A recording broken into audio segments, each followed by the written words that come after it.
think we're live. I hope so. Woohoo! Let's do a roll call. Is everyone here? Yes, Everyone's here. We did it! Sure. All right. Yay! Half the battle, getting online. We did the hard part. XP do it. Okay. So before we get started, I do have some housekeeping to do. First of all, I want to say a big thank you to Wayne Jones. He's the person who did the intro music this week. Found him through YouTube and got his intro music put in. Thank you very much. That is awesome. I really like that. Secondly, another shout out to Syrinscape. We're going to be using their sounds and sound effects again this week, and I thank you very much for letting us use the sounds. I'll have links to the credits for each sound we used in the podcast description and in the video description when I'm done. So I'll update that after the show. That's the housekeeping. Are you guys ready to get into the recap from last week? Yes. Recap. All right. Recap. Last week on the Adventure Initiative, what happened? Ko was on duty. We started the whole session with her guarding the camp, and was surprised by a series of swamp trolls. Grodin woke up, stepped up to the fight, and led the team to destroy the 4 trolls it turned out to be. 2 from the swamp tribe and 2 from the rock tribe. A fairly intense fight pursued. One in which Grodin himself almost fell in battle. Afterward, they went back to sleep. Aslaneve encountered Artie, a traveling merchant, and his warforged guardian Box, a pair that they had met before. Artie gave them a lot of information about what was going down in Baldur's Gate and encouraged them to return with him to a nearby interior city to wait out the riots. Most of the team was persuaded, but Aslaneve insisted to press onward to Baldur's Gate, and eventually the team acquiesced to their request, as it was said. Waking the next morning, after Aslaneve took a short but uneventful stroll through the swampy surroundings, they set off to Baldur's Gate, wishing Artie and Box a kind farewell. The trip to Baldur's Gate was long and arduous, but they did get there well after dark, where they saw the squalor of the outer city and met 2 half-orc guards that protect the main gate to Baldur's Gate. The guards would not let them enter, even under magical charm effect and threat of political repercussions. They had their orders, and they were duty-bound to adhere to them. The team retreated to an alley to think, sleep, and regroup, where they set up camp for the night amidst the beggars, thieves, and downtrodden of Baldur's Gate, which is where we find them right now as the sun rises. So the sun is rising. You are in the midst of Baldur's Gate. People are getting up and moving around and starting their day as well.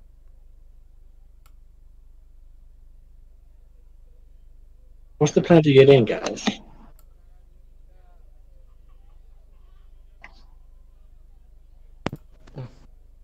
Aslaneve shrugs and he's like, "Well, I don't know personally how else to get in, besides the teleportation, like we mentioned before." Not sure we can, though. We would have been able to get in had you not been so brash. Yeah, but well, it happened. So, like, should your diplomacy fail, could turn into a bird, fly overhead, Beskar. describe the other side to me, and I can teleport over. I have an idea. All Beskar, ears. can you give Aslaneve your hat? Can. Don the hat, change your appearance, do not say a word. I will say that I fired the rude ward from the night before Yeah, there. and attempt to get in.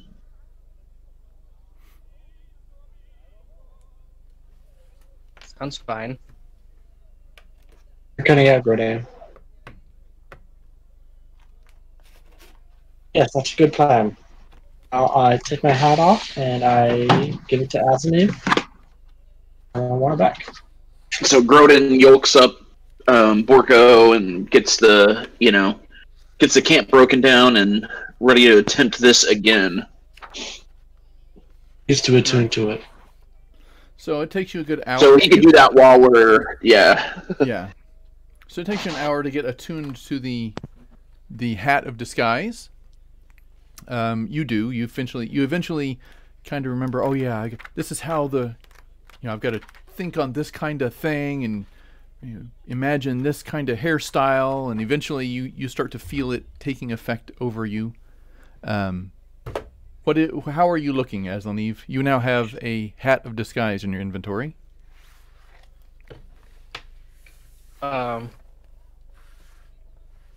So the guards obviously saw that he was a half-elf. So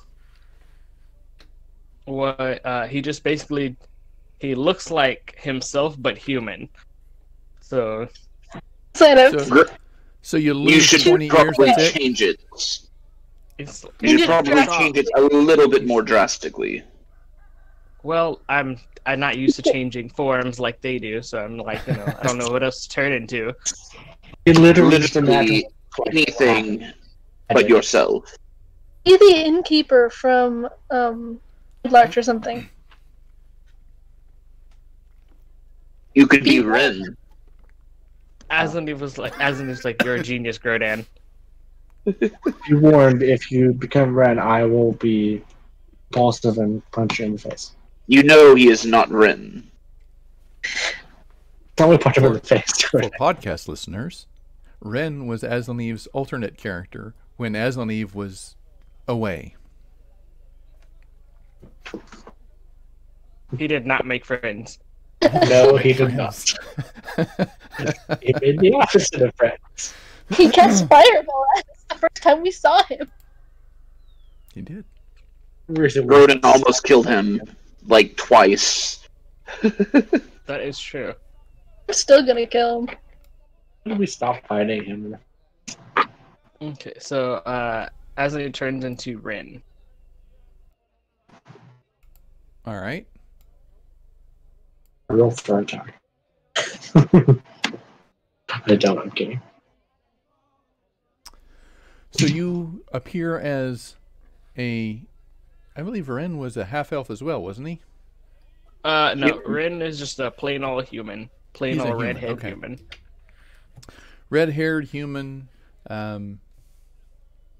fairly outlandish outfit, if I remember correctly. Yes. Sorcerer. So he has a very colorful attire. All right, so that's what you look like. And you, I'm assuming, you've packed up the caravan or the camp anyway, and you're headed back to the gate. That is correct.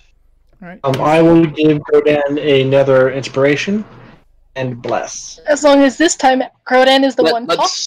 Yes, let's wait until like right whenever we get up to the gate, because we went away for a little while to make sure that once they were uncharmed, that they wouldn't come and hunt us down. Inspiration lasts for 10 minutes and bless is a minute. So, so I would say let's wait until like right whenever we're pulling up to the gate. All right, so you pull out, and wander down the street, and eventually you come to the large gates of Baldur's Gate, and you see two different guards. One is a human, the other looks more like a half-elf, but you can't really tell. He has more olive skin and long hair, finer features, but you're not really sure. Could be just a very good-looking human. The helmet, you can't tell. The human looks at you and says, "Oh, hold up, where are you going?" I am here on behalf of the Loxodon people. I am trying to broker a trade agreement with... Is it the Duke, or who is it here? Out of character. You have heard the Duke before, yes. I am here to broker a trade agreement with the Duke on behalf of the Loxodon. Well, it's going to take you another week or so. They're still getting the riots in the streets under control. I apologize you've wasted your time, but my orders are no one through the gate, in or out. May I ask what the riots are about? Oh, the usual. Duke raises taxes, merchant guilds get pissed, their workers riot in the streets until he lowers the taxes, rinse, repeat. This happens every so often. I assure you. So, you would kind think that it would behoove you to let in someone who could bring an influx of money for the Duke, so he will not have to raise taxes, and can keep something like this from happening. You know, that'd be really smart now, wouldn't it?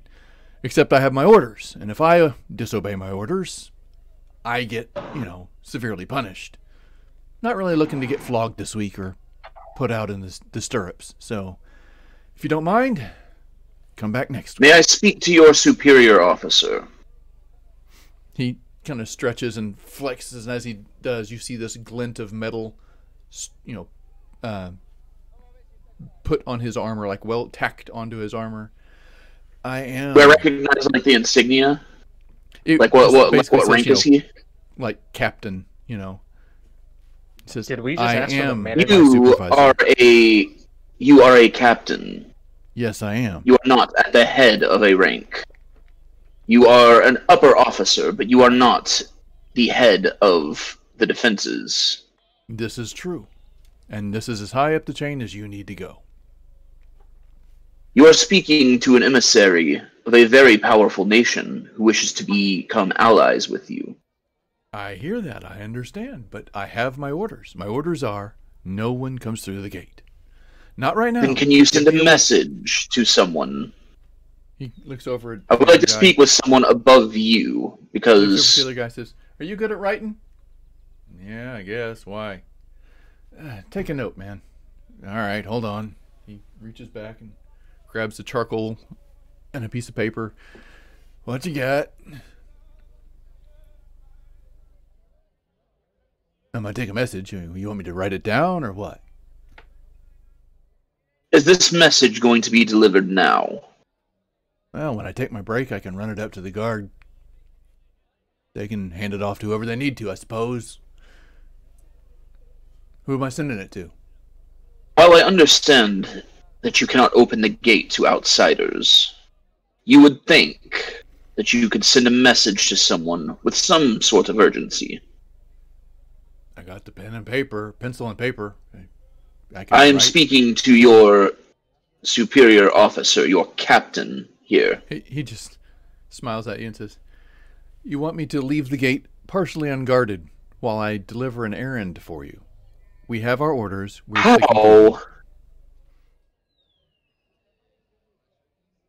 How was a city as large as this only have 2 people manning a gate? Who said there's only 2? I said partially. And you do not have anyone who can step in as a reserve while a message is delivered? Oh, sure, if I send him to go get them. Wait a minute, I just sent him.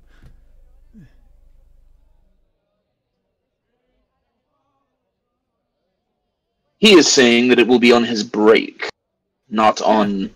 In an hour or so. My friend, I do not think that you understand the gravity of this situation. Oh, no, I think it's you that don't understand. We have our orders. The orders are, nobody comes in this gate. Not this week. Or at least until they get things settled down in there. Maybe it'll be tomorrow. Who knows? As someone who is in the military themselves... Oh, so you understand authority then. Good. We should... I also understand that if intelligence or anything of the such were to come along that is of great import, that someone who is on a power trip with a newly acquired rank he glares at you. Up the chain of command. Or am I wrong, soldier? The guy holding the pencil kind of glances over, and I'm like, oh shit. Well, what would you like the note to say again? I can write it. I got it right here. Wait. I would like it delivered to someone that there is an emissary of the Loxodon here to discuss a trade brokerage and a trade alliance. Loxodon to discuss trade alliance. Who would that go to, sir? Grodin looks at the captain. Don't look at me. It's your I note. believe he is asking you a question. Oh, no. I do not know who it should go to. That is why I'm asking you, Captain. I will pass this up the chain to my captain. And what kind of urgency can be expected of this? Like I said, when he goes on break in an hour, I'll send it with him. That's the best you're going to get. That is unacceptable. Well, your other option You is... seem to be on a power trip. Again, this is important information. Were I in your position, within my land, and something of this import came through, regardless of what was going on, I would make sure that it was delivered with haste. Not when someone is going on a break. Duly noted. But I suppose that is... When we end up in not to be wherever expected. you're from, we'll gladly note that fact. Where'd you say you were from again? Out of character, I still don't know, like, the name of, like, the country. I don't know if we've established a name for, like, the country. I thought it was the High Forest, or I sent you a map at one point, I think, but the High Forest is just south of where you are from. Well, like, what is the name of, like, the nation, though? Like, do they have a name? Like, I don't know. Character. Yeah, I know. But I didn't want to, like, take over it.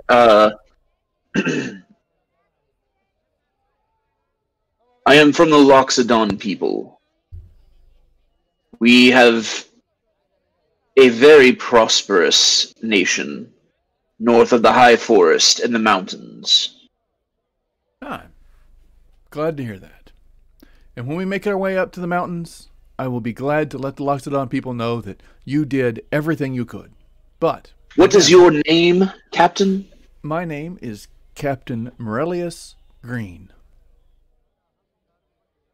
I will be sure to let the Duke know that the money that is able to be made was delayed by you when I am able to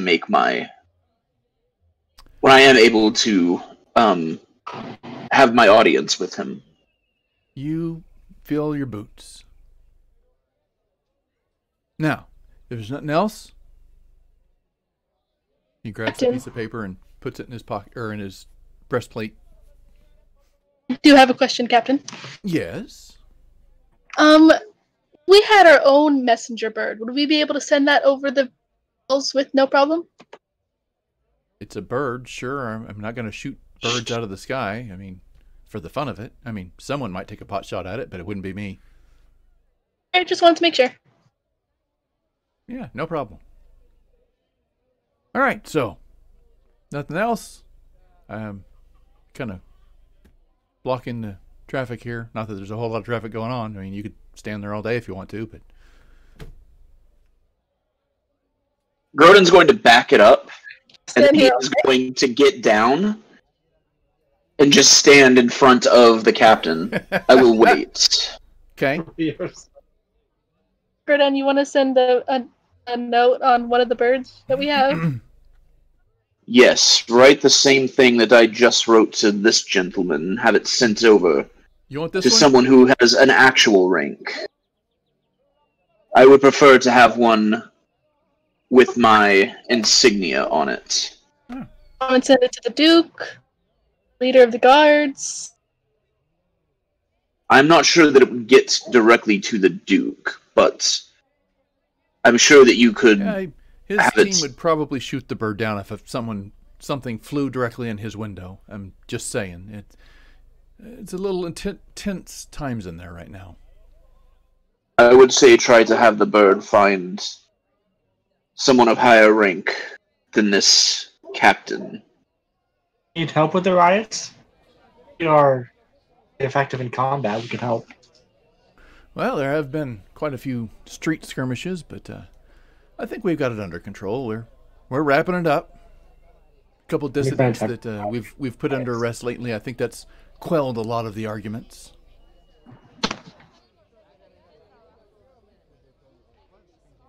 All right, well, good day to you then. Grodin's just going to stand right there. Uncomfortably. Yeah, and he just stares at you like, oh, God. All right, well. No, Grodin delegated that to one of you. Yeah. To write the note. I don't know what the note should say. I just said what it should say. It's distracted.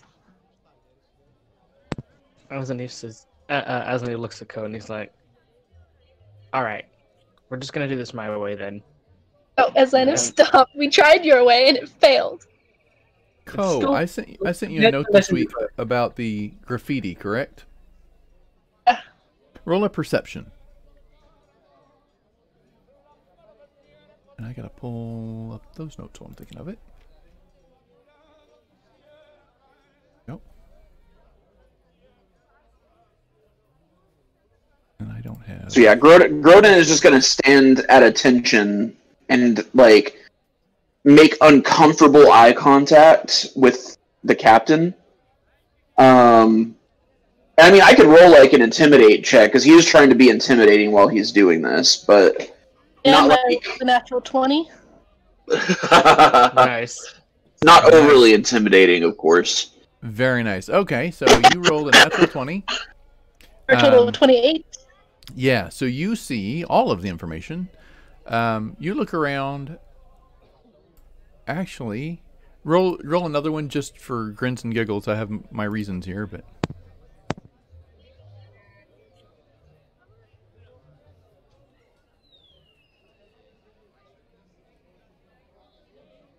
All right. So you look around and you see all kinds of graffiti in the outer city, in the slums. Things etched onto walls, and it looks like things have been etched on, and then someone will get some plaster and then etch another thing and put another layer of plaster, and they keep doing that back and forth, kind of like gang tags, where you know that someone's marking territory. This isn't just you know, Bobby's stupid or something like that. I mean, it's they have purpose. You can't quite make out what the purpose is. You know that it looks very familiar, like on the order of thieves' cant. So you would assume there's probably some underground items going on here, but you can't really read it. You can't make out what it's saying. Something about the west side, and something else about a big tunnel, and something else about a glove or a rose or an ivy. You're not really sure. Those symbols come really close to each other. Ding. Okay, are we still like right next to the gate with the guards? You are. Yeah, yes. Grodin hasn't moved. I'm gonna message Beskar, tell him about random most thief can't symbols. Okay. What did they say? Various things, like a tunnel, the west side, and rose and ivy and stuff like that. I don't know. It's weird. It's not like real thieves' cant. It's like weird thieves' cant. If we can get the thieves' skills. I was thinking. Also, we don't know any thieves here. It's us. You have an ability, I believe, Ko, don't you? So I do, but does that work in a Something totally to the different effect of, like the ability to make friends. Hold on a second. I have to... I have it. I something just real don't fast. remember what it's called. We have our background is like for something, so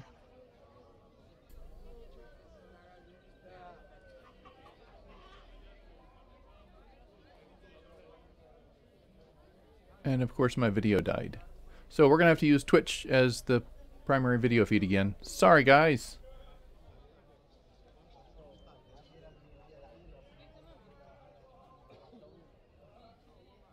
Are you still with me?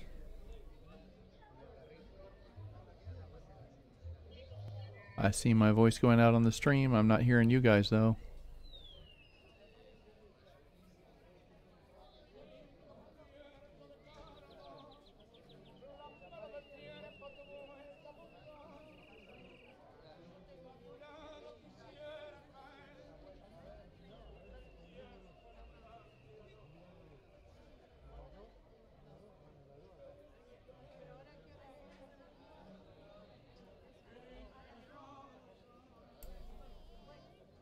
Hello, hello. Alright, I'm gonna have to disconnect and come back. Sorry guys, 1 second.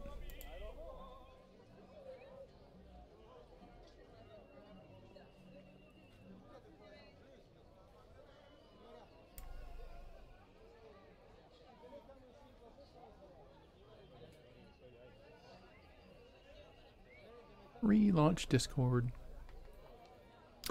Exciting, thrilling adventures relaunching Discord. Yay.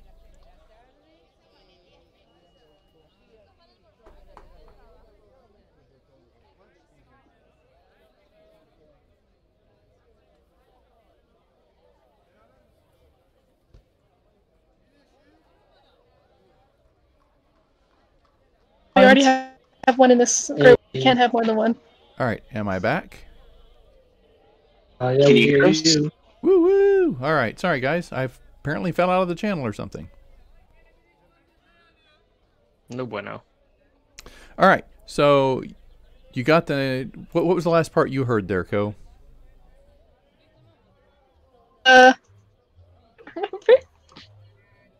attention! We're talking, You All do right, have so- the attention span of squirrels. we're talking about how you have a criminal contact, but you don't Yes. know if it will work. You're in a new realm. Well, I remember that.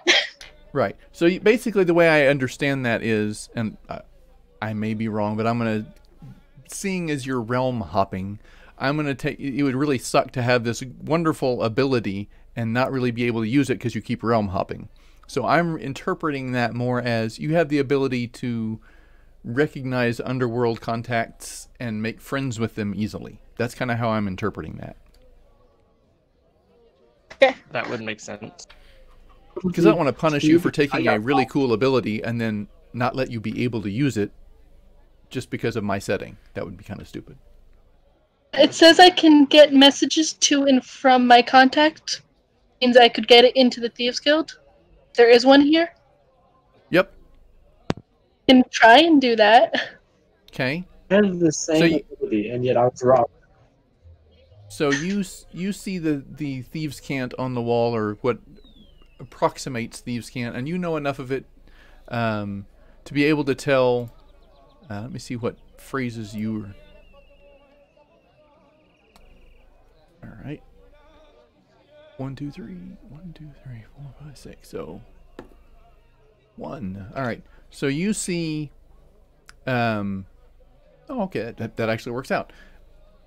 You see this symbol for an assassin, and you look and you start to understand that's not just the word assassin, it's a name of a place. Somebody's assassins. You can't really tell who the somebody is, but you get the idea that that is an organization. So you're at least aware that there's an assassin's guild operating somewhere, and it points an arrow back out toward the outer city. Right? Can I follow the arrow? Sure.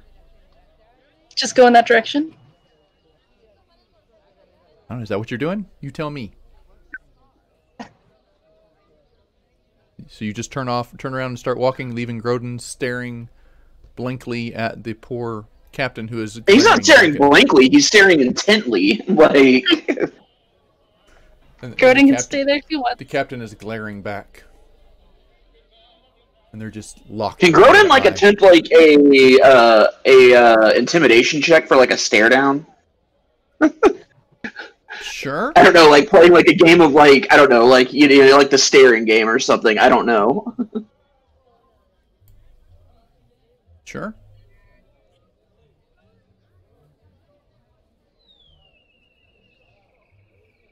So you rolled an 11? Or was that earlier? Nope, you rolled an 11. It's just now.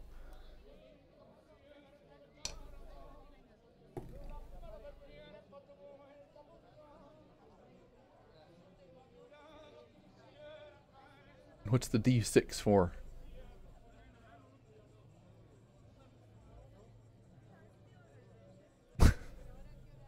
You just having fun with the dice roller or something? What's going on there?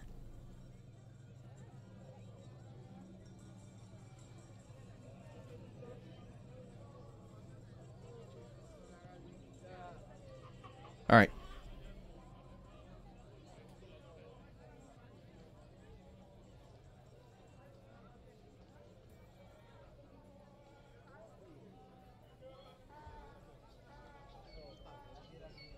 I apparently am not permitted to change channels with Discord, because when I do, I lose the people.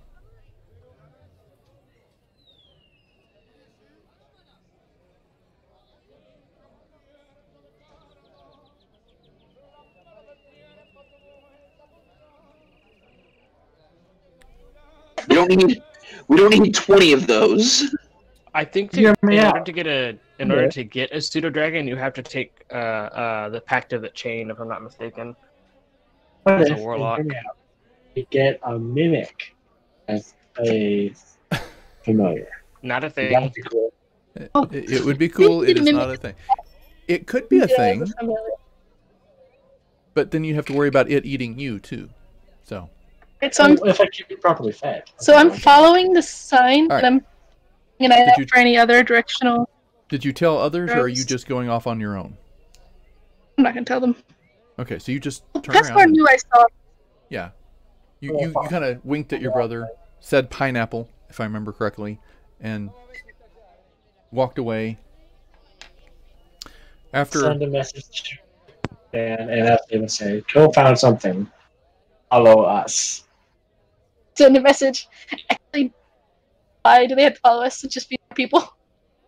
All together as a group, and we're stronger together. I know, but assassins and thieves don't really like attention. Fine. I message them back and say, okay, we're apparently going somewhere. And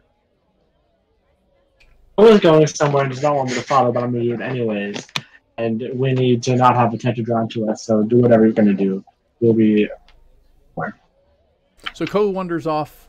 She starts heading down the path. It's a very crowded little area. Lots of people and shanties, probably 4 foot by 8 foot. They're not very big. Little cement boxes and plywood boxes basically making up little shacks and sleeping areas basically. And there are all kinds of twisty curved walkways kind of crudely put up between these or the shacks themselves form these little twisty walkways that are barely 2 foot wide, maybe. So you know it's shoulder to shoulder basically, and you're squeezing past people and zipping through, and it's a crowded little affair. Eventually, you get to an area where you see that assassin symbol again, but there is no arrow. It's just on a wall at a dead end, and you're looking around, and you see this little dwarf leaning back against one of the walls, and he just kind of looks over at you. Can I do something for you? Yeah, I think so. I'm gonna walk towards him. Not gonna get very close. Okay. He looks up at you. What you need there, girlie? You happen to know a way to get into the city? Aye, I do. We have our tricks and measures. Why? Who's asking? I am. You're cutting out. I didn't hear you. What? I am asking because I need to get into the city immediately. Well, I suppose lots of people do. I could probably get you in. You look like you're fairly well armored. You take the risks, I suppose. I've also Maybe. got a couple friends that need to go with me. Oh. And an ox with a. And a cart and an ox. Oh, the cart and the ox. They're not going to make it. But everyone, else, assuming they're mobile, I could get them in. That'd be like, a finder's fee. Maybe take you. How much is it? Well, you're dressed awfully nice there. I'm going to assume 20 gold will probably not set you back too much. That'd be per person, of course. Person. Well, Really? of course. He You sits can't back even and get a cart and an pulls ox. a dagger and just starts twiddling with it with at his thumb, 20 gold per person, and you can't even get a simple cart and ox through. Well, you can have a hard time squeezing an ox into a storm drain. But, if you want to try, I'll let you. I'll laugh. That means Groden won't fit through either.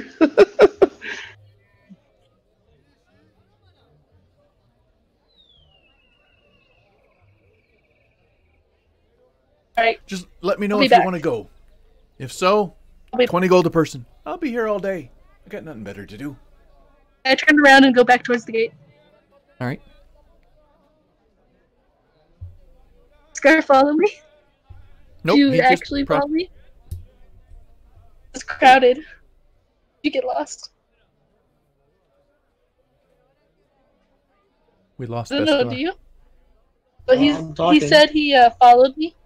I didn't hear Wondering you. if you Sorry. got lost. See. You got lost. I don't know. What did you say, DM? You rolled a 6. You kind of get a little confused and turned around, and people get brushing past you. You lose sight of Ko for sure. Eventually, though, about 2 minutes later, you see Ko pushing her way back up through this stream of people. Come on, you weirdo. Let's go back to the gate. No. Found a way in. Cool. I don't know. Alright, so we go back to the gate. Groden and his Lenif. As and he's like, where have you guys been? He's like, I've been just sitting here. How we long were were they just- gone? Oh, probably 15 minutes, maybe. The whole time, I'm sure you're just locked.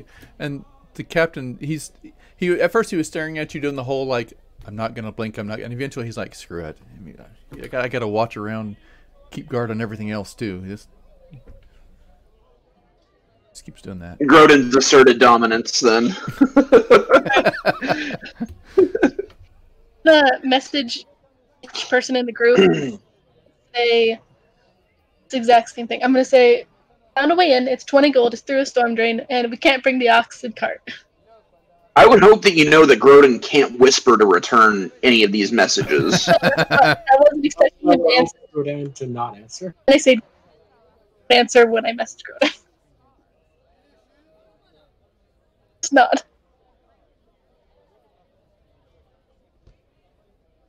Back to Just the not. inn, guys, and wait. There's no inn. Where did we We stopped in an alley. Groden shakes his head because he's not going anywhere without Borko. He already almost lost him by doing that before. Let's go away from here and discuss our plan. We might have to wait a week. Let's go somewhere else.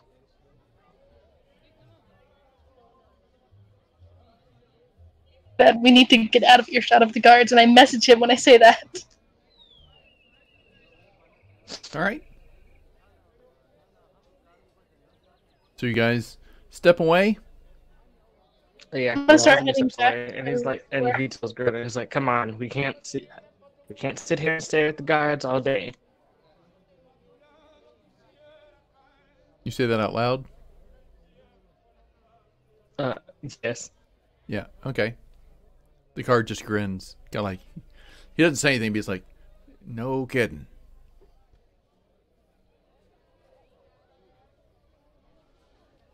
I think we lost Groden. Like, you know, Groden is muted. Yep. So, Groden kind of looks back. He's like, that is no way to speak to your better servant, to Aslaneve. And then, he's like, if that message is not delivered, when I do speak to the Duke, I'll make sure that you're the person that is responsible for the lack of communication. Duly noted. Have a great day, sir. You can tell. Alright, so yeah, Groden... They're the retail really workers of guards. You can't scare them.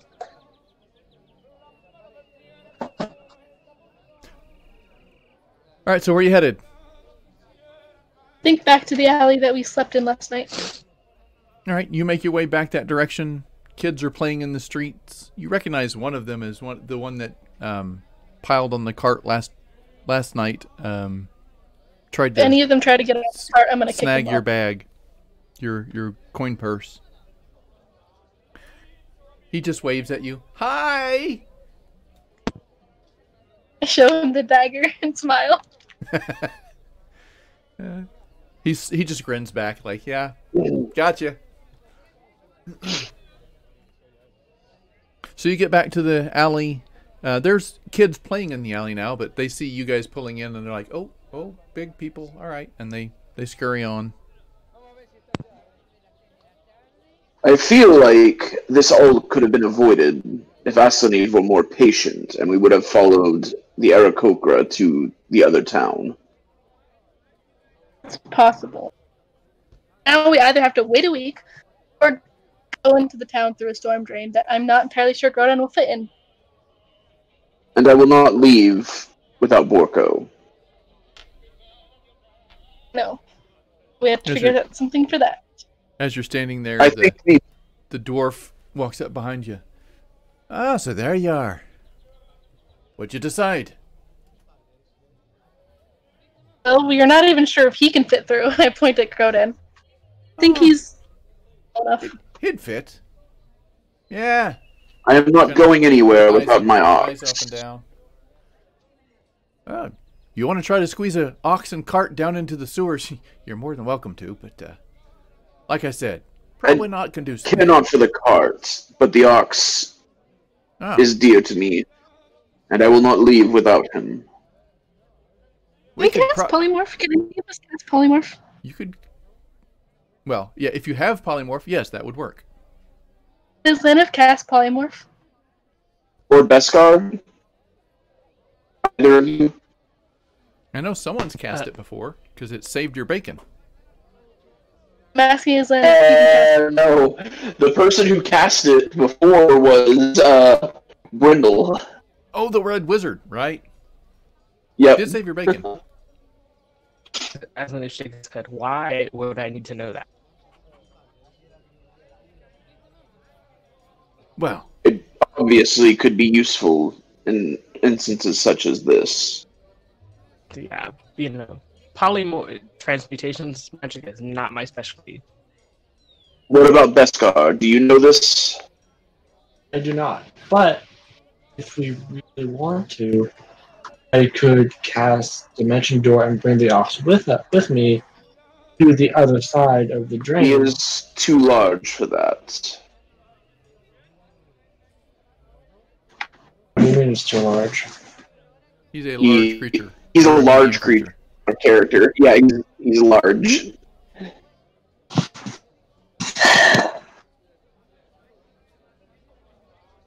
My size is small. None of us have any transformation spells? I believe the course of action for me will be to go outside of this town, set up camp, and wait the week.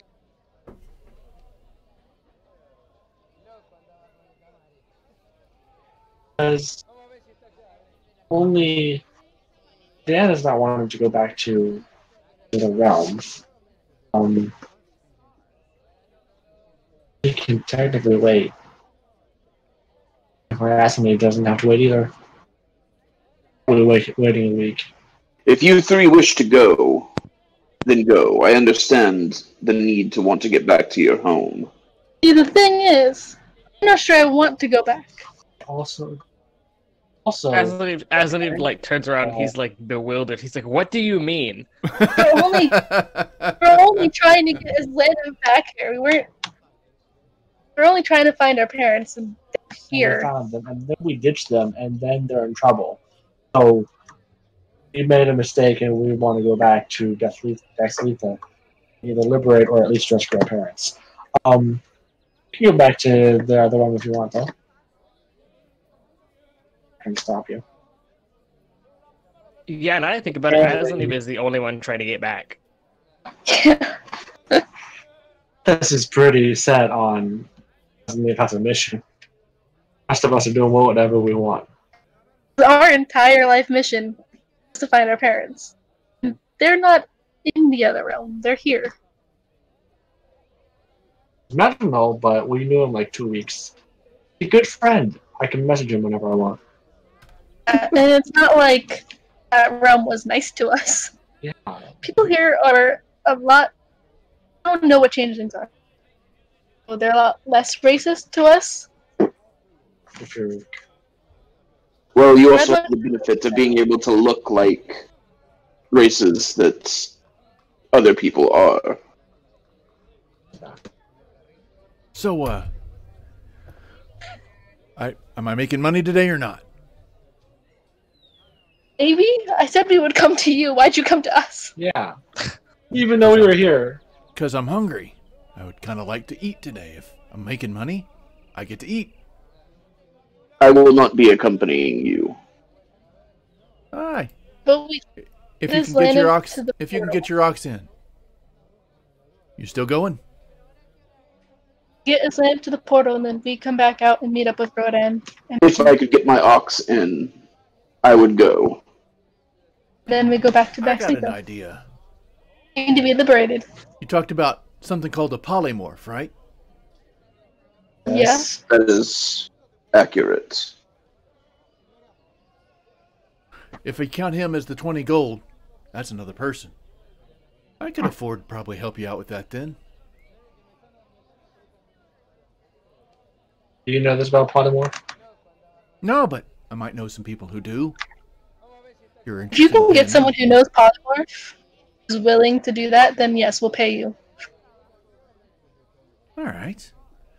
Stay tight. I'll be right back. He turns and runs down the street. We get Islam to the portal because we know that Nethys will literally kill him if he doesn't do this. Yeah. And we go back to Bexlitha. And I don't know what Grodan wants to do. And wants to do messy political stuff with the Duke. That sounded mad. I thought that was just a No, he actually does. No, like so, Grodan came down here with all of the Loxodon with the purpose of setting up diplomatic relations and trade with the rest of the world because they've been pretty isolationist. You know, with a lot of the lands, like they only have like a couple of trade partners. They're looking to expand on that, and his whole envoy got killed. So Grodan wants to continue that, like, because if he doesn't, then all of the people that he traveled with, his friends and his comrades, were killed for no reason. So he does want to do this. Like every time he's mentioned it, he's serious that he does want to start diplomatic relations on behalf of the Loxodon. And as the only living member of the envoy, he's able to do that. A few, maybe 30 minutes later or so, the dwarf comes running back with this strange elderly halfling man in tow. He says, "All right, so pay up first, then he'll take care of you. Oh, by the way, this is Rindwell." As anyways, are you a wizard? Yes, that's what they call me that anyway. I I dabble. Learned a few things. I see. I do not have 40 gold to spend. That's going to be real hard for you to get down in the sewers then, now ain't it? Gotcha. We have it in the party fund. It's fine. Much is that total? It's 40 per person. 20 a person, so you have 4 plus the ox as a 5th person. So that would be 100 gold. 100 gold. You count it out, and the halfling's eyes get wide, and the dwarf passes him 40 of the gold and says, "All right, there you go." Pleasure doing business with you. All right, so who am I changing here? The ox into something small to fit through the drain. Should we do it once we're at the drain? I mean, it would be... If he's turned into like a turtle or something, it would just be as easy to carry him. Okay. I could do a turtle, sure. Rodan, what do you want it to be turned into? Name your flavor. A turtle would suffice. Turtle it is. So he walks up and places his hand on Borko's head and starts muttering, and you see the tendrils of magic leave his hand and start to surround Borko's form, and eventually and he's holding a little box turtle. He hands the turtle to you. Here you are. Gordon holds him and just kind of like brings him up and then like boops the turtle with his trunk. The turtle just kind of goes. Aslan is like, he's actually much cuter that way. He is cute as an ox as well. That'll stay that way for, I think it's 24 hours, but after that, or is it an hour? That's a really good question. Hold on a second. I think it's an hour. We have everything that we need off the cart, because I don't leave anything valuable in here if we're just leaving it. I do not have any valuables. I believe that they were all stripped when the bastard gnome stole my belongings. Up We to the 1 one hour. enemy. So he's going to leave that on for 1 hour. So he tells you, make it quick or you're not going to get that thing back out the other side. Right. How far of a trek is it through these sewers? Oh, just around the corner or two. We'll go under. Don't get lost down there. When the tide comes in... Are you leading us? Oh, of course I'm going to lead you. You paid me, didn't you? Yes. I'm an honorable Very kind well. of sort. My insight checking to see if he's an honorable type of sort. Grodin can try, but he's not great with insight. You roll for an insight.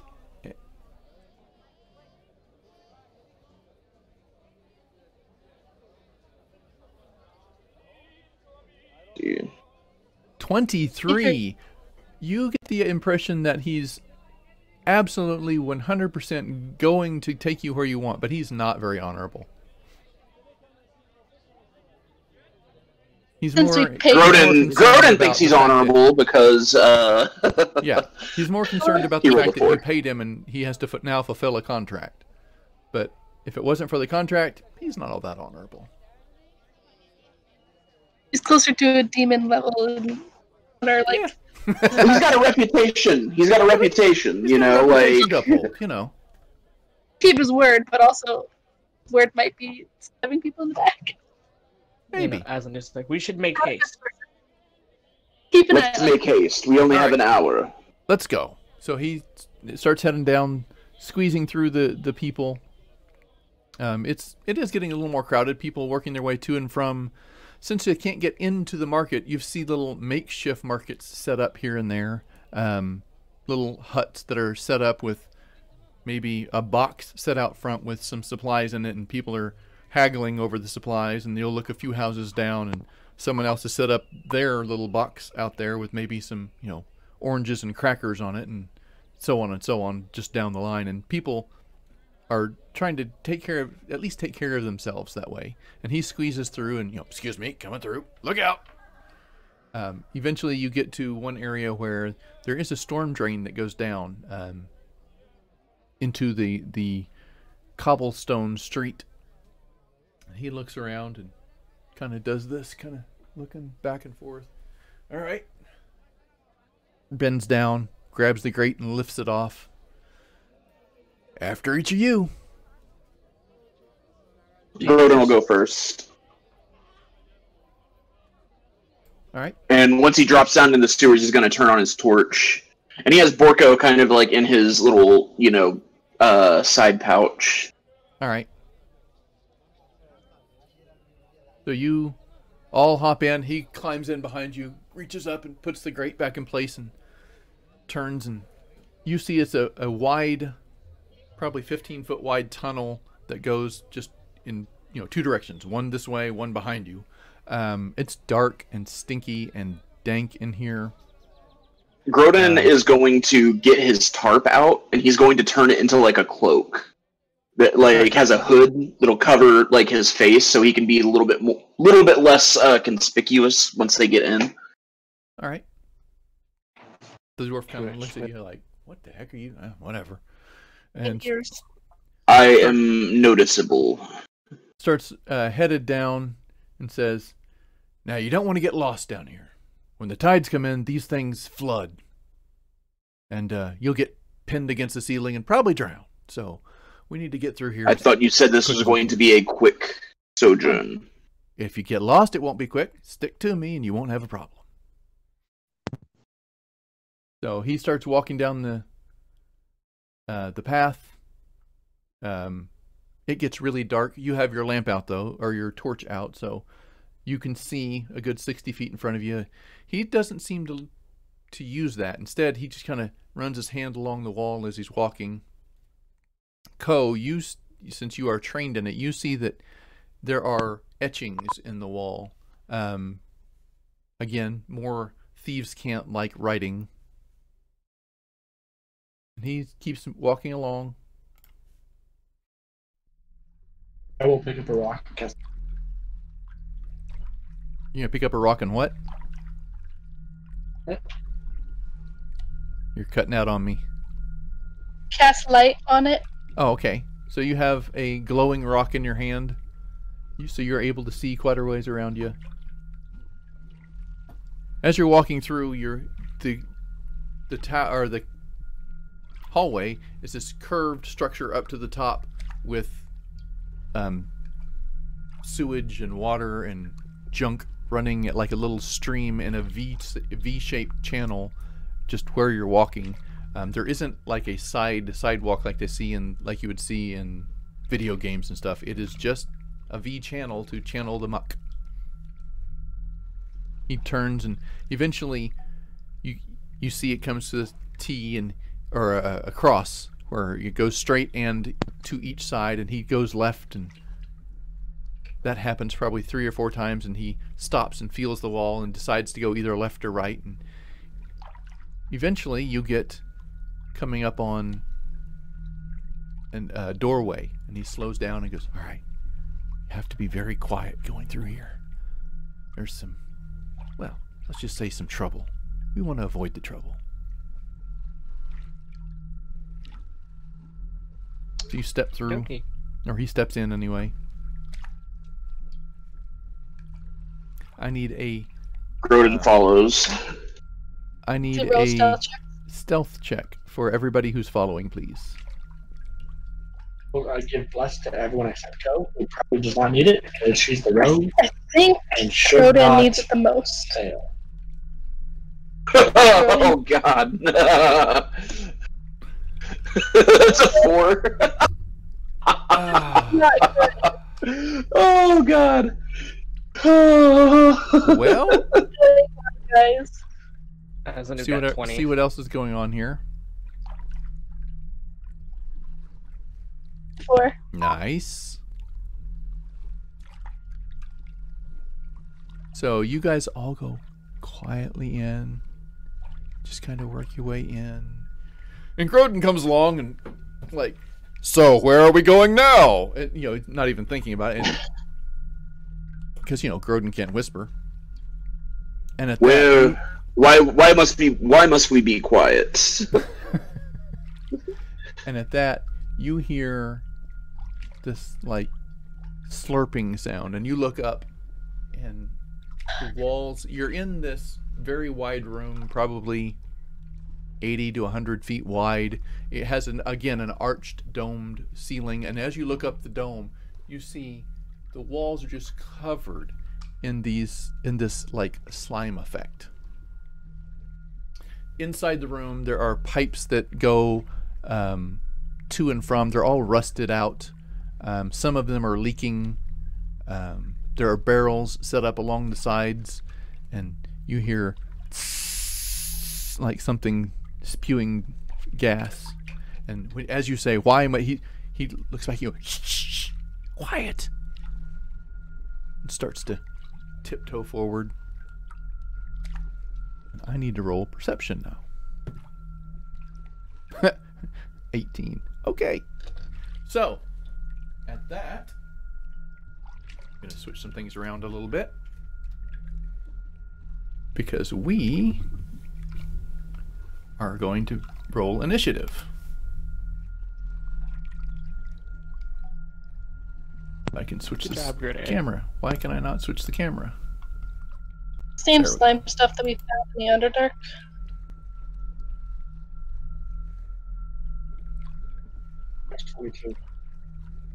Boom. There we go. Okay.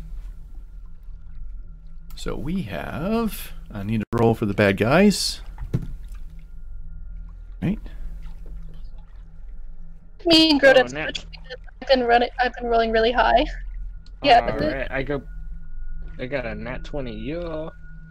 As on Eve. Alright. Oh my god, natural 1, so that's a 2. Looks like I'm Co tonight. Oh my goodness. Groden, where was Co? Was a 20. Azanav both got 20s, but I think Azanav goes first because he got a natural one. Yeah, I got a nat 20. And then... Yeah.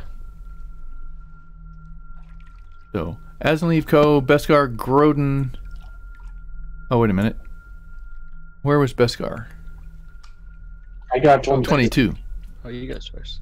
Wow. So, Beskar, Aslanleave, Co, bad guys, Groden. So let me transition back for just a second. It is Beskar, Aslanleave, Co, bad guys, Groden. I'm setting up the initiative order here so that Beskar, Aslanleave, Co, bad guys, Groden. Okay. Transition that back. So that's the initiative order. However, the bad guys do have a surprise round. As you're walking through, he looks up at you. Shh! Where are you guys? This is where you're coming from. You're walking through past this rusted pipe, etc. I can't see anything because I'm on Discord, so All right. I was at the front right behind the guy that was leading.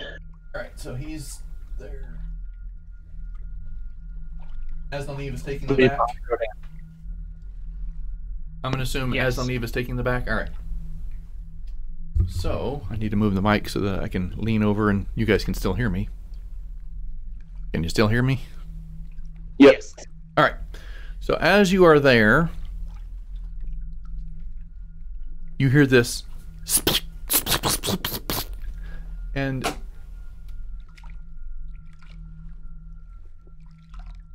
you two, I don't think I could squeeze anybody else into that, are covered in this. Well, let me just read you the description. Dum dum dum.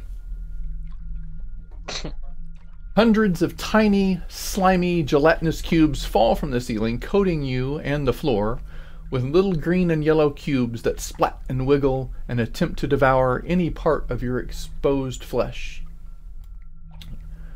Is this a swarm of gelatinous cubes? It is a swarm of gelatinous cubes. Oh my god. Their acidic slime dissolves chunks of the concrete and metal from the floor, making it sizzle and pop, filling the air around you with an acritic smoke. The slimes appear to glow as if they have consumed even the magical essence of other creatures and adventurers, and now they're coming for you. Oh, nice. So Grodin, it fell on you and Dink Bogwell. Dink, he goes, oh shit, and he starts taking off his armor and chucking it. So he's going to use his. I need to roll for him. He goes after Grodin. He rolled a 1. But he starts, Do we get reflex saves or anything for this? No. I did not build in a reflex save. It is a reaction that they get when you enter their space.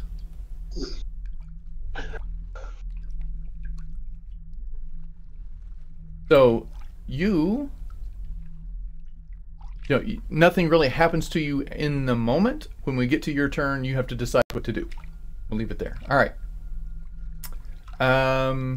So now, Beskar, it is your turn. What have I just said out loud? You start taking off his armor? Dink is stripping off his armor like, no, get it off, no. And Sun got on me as well, or? Sun, Grodin, and... Just Dink and Grodin. That should be fine. Is there a group of them? I don't... You're cutting out, man. I You can't hear keep you. cutting out real bad. There's a swarm of them on Grodin and the other guy. Can I cast Shatter? That does not hit, so that it does not hit Tinker or Grodin. They're on us, so you'd have to hit us. Yeah. I don't know if you can see the stream, because I know Discord quit on us again. I apologize. But they are basically on Grodin and Dink. Now would probably be the best time before we get too hurt, in my opinion. Like... Meta! No, I did think of that before, though. I'll cast Shatter. Won't be at the highest level, though. Kill them. Cast Shatter on them. Alright. What kind of damage is it? Thunder damage? Alright. So we have... Energetic Yep, it's thunder damage. Alright. So 14. 14 versus their AC, which I need to... Just misses. They're slimy, slippery little things. It doesn't attack AC, though.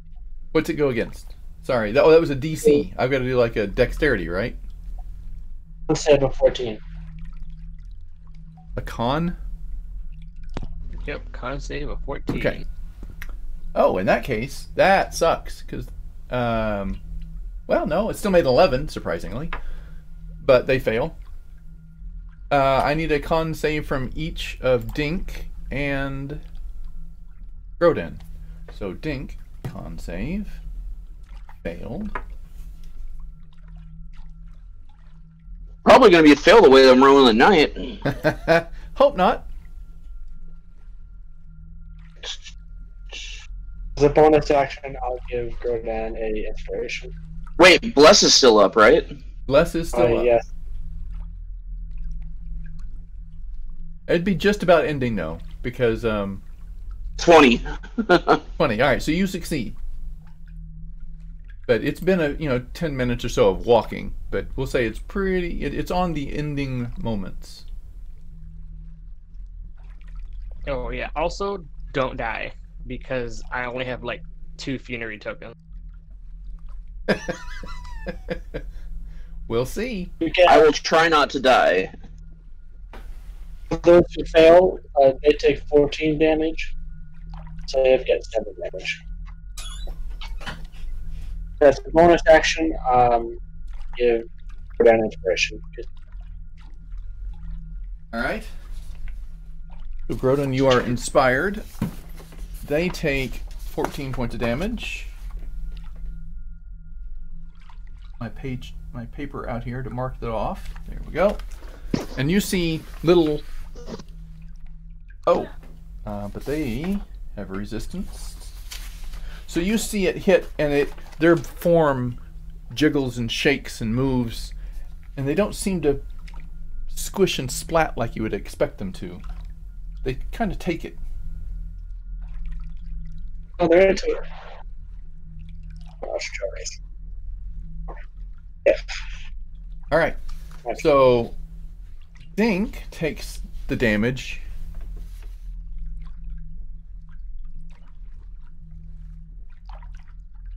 He looks back and goes, "Ow! Stop that! I just took my armor off." Oh, I forgot about that. All right, that is Beskar Aslaniv. Okay. Aslaniv is going to step on the other side of. I think that's Poe there. Let me scoot this up over here. Go. Maybe give a little better angle. Oh.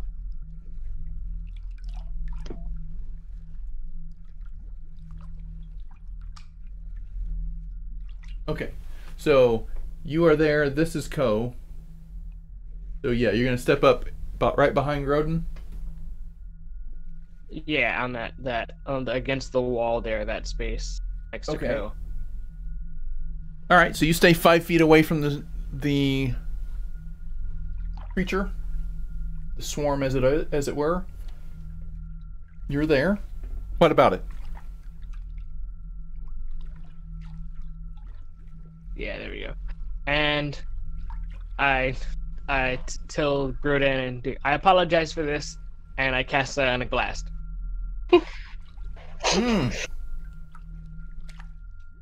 All right. Oh, Grodan.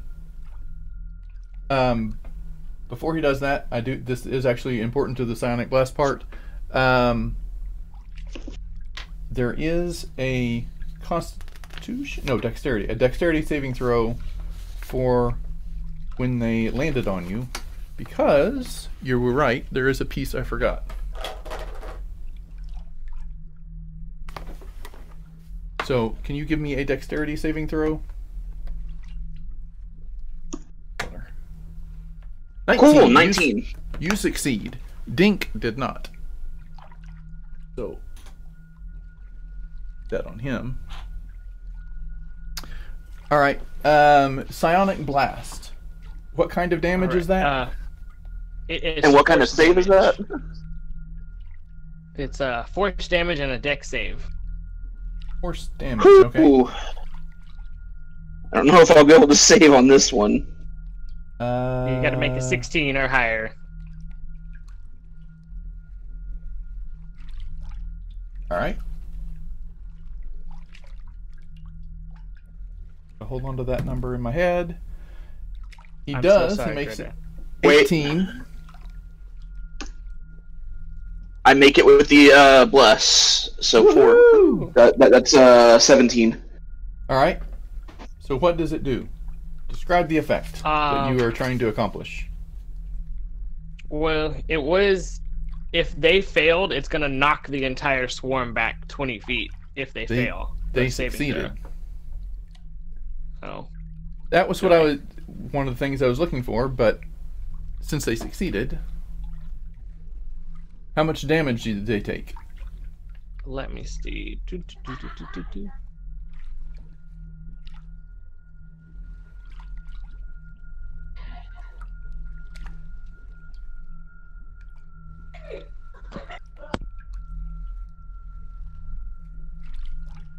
So half that?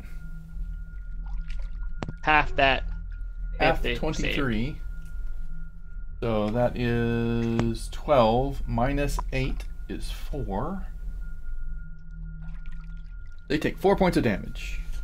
You can tell force damage doesn't seem they squish and compress and stretch, and force damage isn't really doing anything. It hurt. It did hurt them. It popped a couple of them. You see thousands of these tiny little cubelets, and a couple of them went.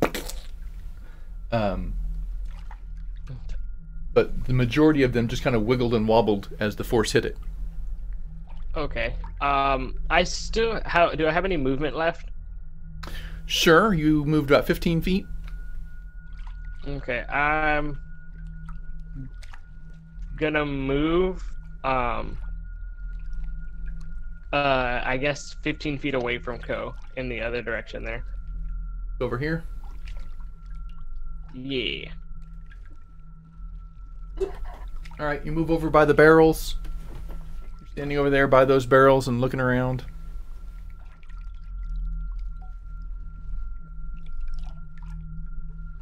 Next.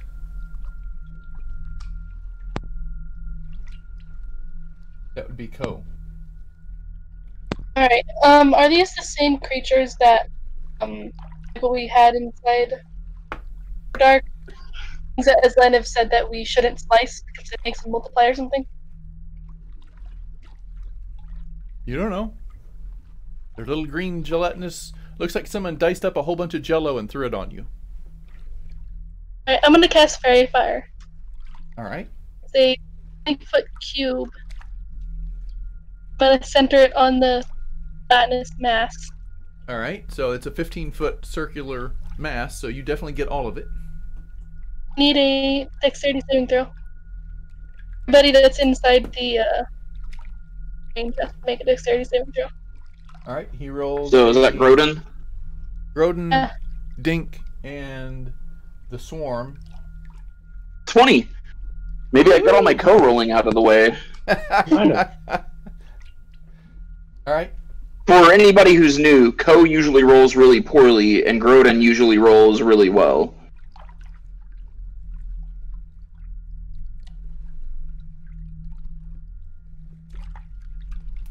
So what did Dinks rolled?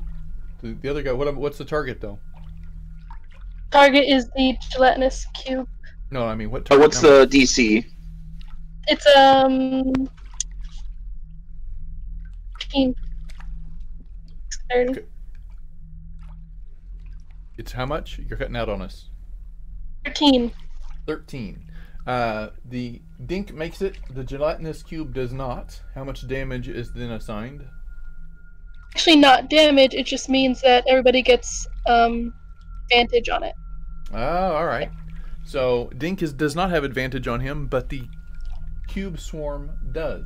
All right. Good to know. So now it is. So any attack rolls advantage against the gelatinous cube.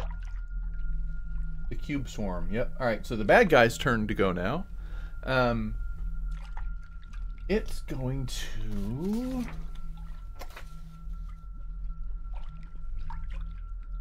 As a reaction, shift off of him this direction.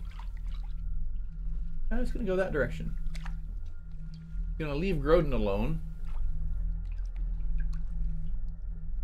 And shift over. Do I get an attack of opportunity whenever it goes? Yep. And it's going to slide off of you and surround Beskar and Co. and just like start enveloping. I'm assuming a 15 hits gelatinous Just- cubes. You have Alright. advantage. You also Oh yeah, I do have advantage because of flanking. Try. Well, no, because the fairy fire. Same exact roll. Alright, so So you do hit.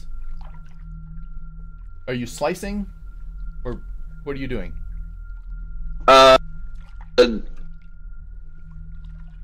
Yeah, slicing, because Alright. he doesn't know any better. But yeah, that's 14 points of damage. 14 minus. Oh no, minus. Oh, halved. So So 7.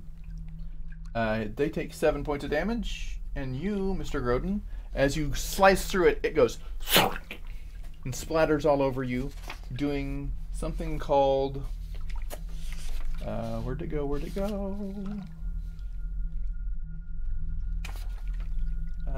Dissolve item.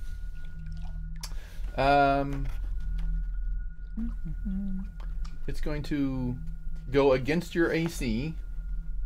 So what is your AC? Just a straight 18. 18. Half that is 9. It does hit. It's going to do... I mean, it's magical armor. I don't know if that makes any difference. It does not. It includes magical items. So, armor, gear, weapon. 1, 2, or 3. 2. So, gear. What kind of gear do you have on that's not armor or a weapon? He's got the torch.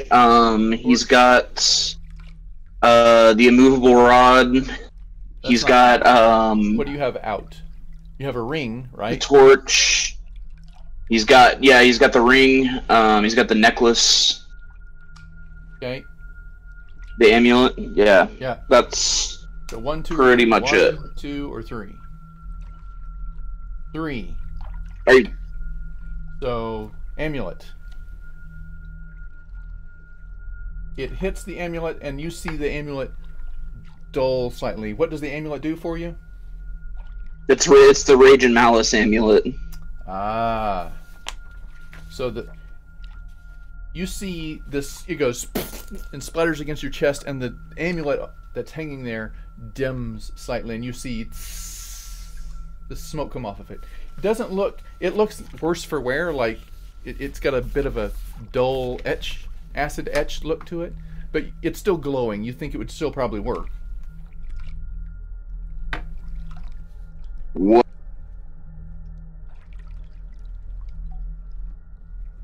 So, Grodin's a little bit leery now because of that. All right. It looks like it consumes magic. It does. That is the bad guys. Oh, that was their bonus. Their move, their bonus. They're going to attack Ko and Beskar since they are both in the same space. I need dexterity saving throws from both of you, please. And I'm going to use my reaction to cast Hellish Rebuke. Oh, If they do damage. if they do damage, yes. So dexterity saving throws. Dexterity saving throw, please. What is your AC? Mm. 12. So that's gonna hit. So the first one hits Ko. 15. Oh, I thought you rolled already. Oh, that was Beskar. Sorry. First one hits Beskar. And I take Next one half anyways. hits Ko. So both of you. I need my other. You're slimed. You feel the creatures swarming up in your armor, crawling into any little crevice they can find. They get under the armpits and start working their way into the chest plate and around the legs and the arms, and you feel them working their way into your armor and starting to like the burn on the inside, and it gets hot in there. You don't take any damage yet, but you feel it burning you. Rodan, that would be your turn. Yeah. Oh, they do have a bonus action. And they're going to try to trip 1 or 2. 1. Ko. Going to try to trip you. Plus 8. Oh, he rolled a 1, so 9. What is your AC? If it's bigger than 9, don't worry about it.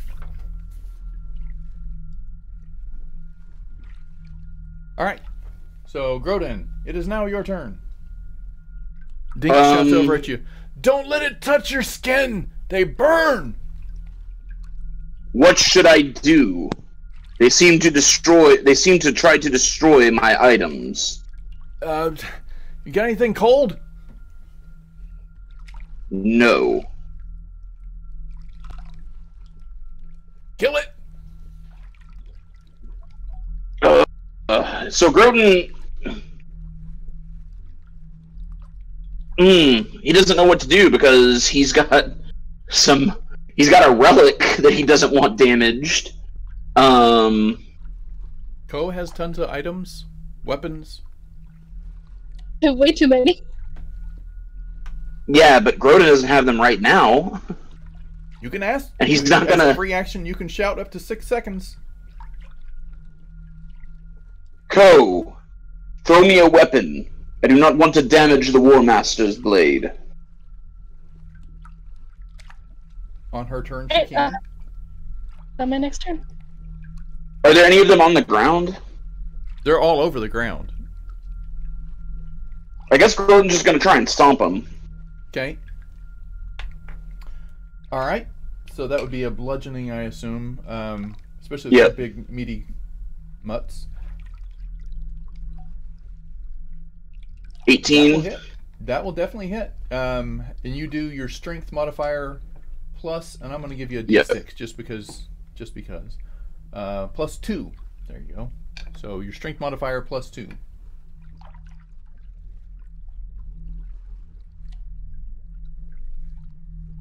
$11. Oh, I see. Okay. First. Yeah. Yeah. Well, yeah. All right. The first one does second one's a 21, so that's you do more damage. Bludgeoning.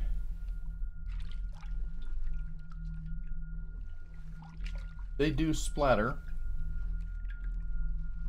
7 on the second, so 11 on the first, 7 on the second. All right. So they go, and you see a handful of them pop. That is dissolve creature. Give me a DC 18 con saving throw. I should have a... I would rather sacrifice myself than my priceless artifact weapon. Yeah, no, that's 15. 15. You take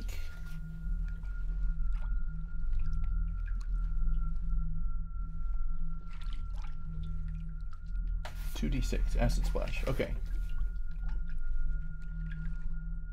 4 and 4. So you take 8 points of damage as the acid splashes up the inside of your leg and sizzles and burns,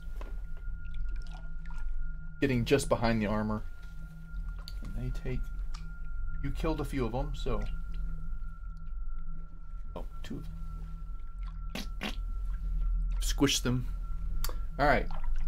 Dink starts pulling off his armor, and he finally gets the breastplate off and throws it down and starts pulling off his greaves as they're trying to work their way up into the greaves. He's like, nope, nope! So he spends his entire turn, move, action, attack, everything, getting out of his armor and de-armorifying himself. That's his action, but now he no longer takes the effect of the action. It is now Beskar's turn. Beskar. If I Dimension Door choose to not take her, they're smaller than you. You can choose to leave them behind, yes. And take her with you. Oh. And I Dimension the ones that are in your armor so they're going to go with you, but it's going to be weird splitting up the swarm. You can try it. I'm gonna roll a percentage and see what happens. I'll die immediately. I don't know how to attack him either. I was just gonna stab him. I'll That's probably not a good idea. take my full turn in action to go off my armor. You can forfeit your entire round, movement, action, bonus, the entire round to get out of your armor, because that's a very drawn out process. It's not like taking off a shirt. You got to unbuckle things and unbuckle over here, but you can, yes. I'll take me and Co with me. I'll leave as many as I can behind, and dimension door next to Azimuth. All right. So you go, and you are now over here. Still slimed.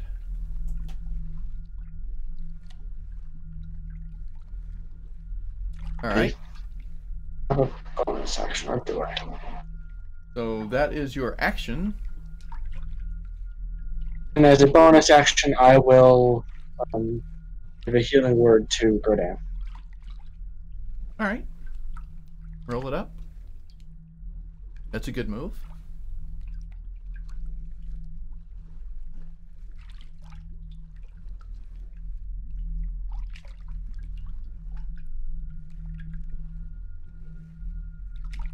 It's 10 health. Oh yeah, that's a pretty good roll.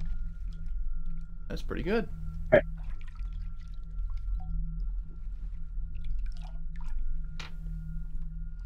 All right.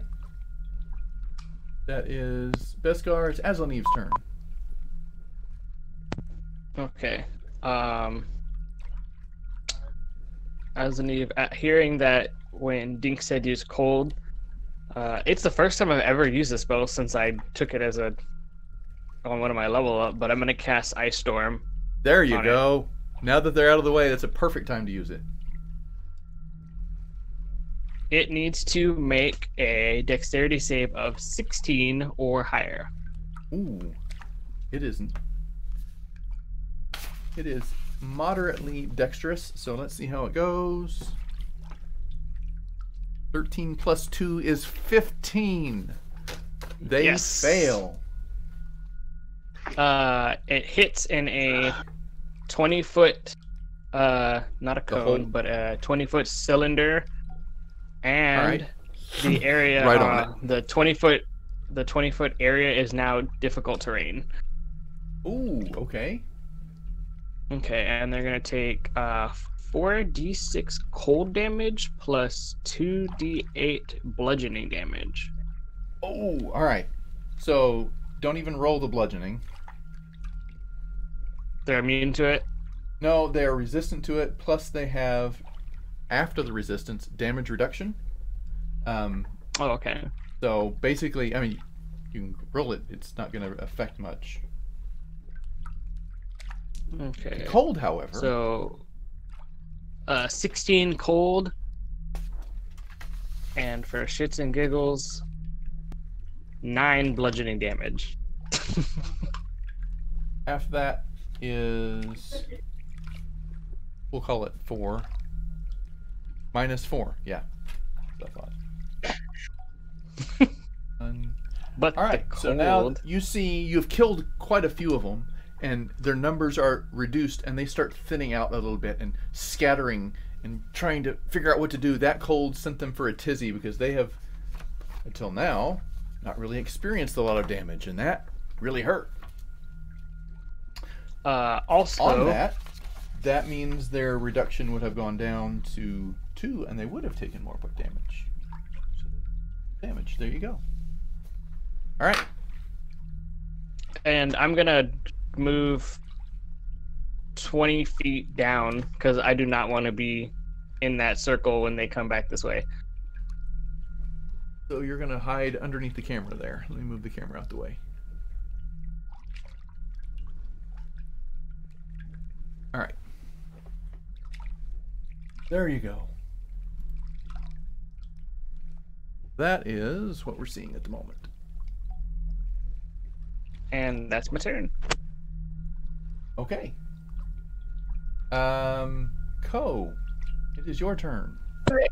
Is throwing a sword a bonus action or an action? It is an action, improvised weapon. Throwing a sword to Grodin. Oh, to Grodin. Okay, no, I thought you meant like throwing it at the swarm. I'm like, okay. I could No, start throwing it to him, I would say would be like a bonus action. Because you're like, here! What sword was it?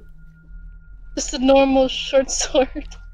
Just a short sword, that's fine, whatever it is. He can use anything. It's probably going to be like a dagger to him, though. Looks a little small on him, but he could probably make it work. The biggest sword I have is the barbarian sword, and I guess you could, but it's magic. Oh, that happens. Yeah, I don't want to risk magic, so yeah, just toss over the... Giving him the non-magical short sword. Yeah, that works. Alright, and then I'm gonna move away from the cube. Oh, you are slimed. So are you, Beskar. I have to back up a step because I did forget. You take 5 points of damage each at the top of your turn from the acid that is devouring you from the inside. As a reaction to that, since it does get reactions, it's going to use... no, it's not. It's not going to use its reaction. You take the 5 points of damage.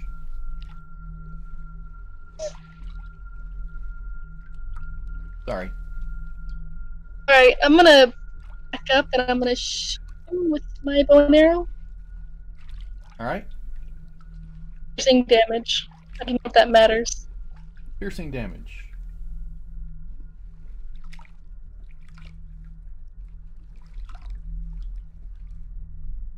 I should have advantage. It is still fairy fired. Yeah, that is a concentration. Do I have to make that?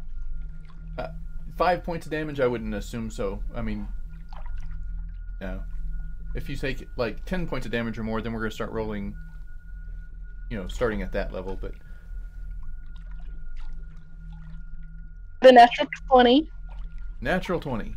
You lean back, you aim, you see a nice big fat square piece, and you're like, that's my guy, and you let go, and it goes right in the center of it, and it just kind of goes and slimes off of it, and then continues to hop toward you.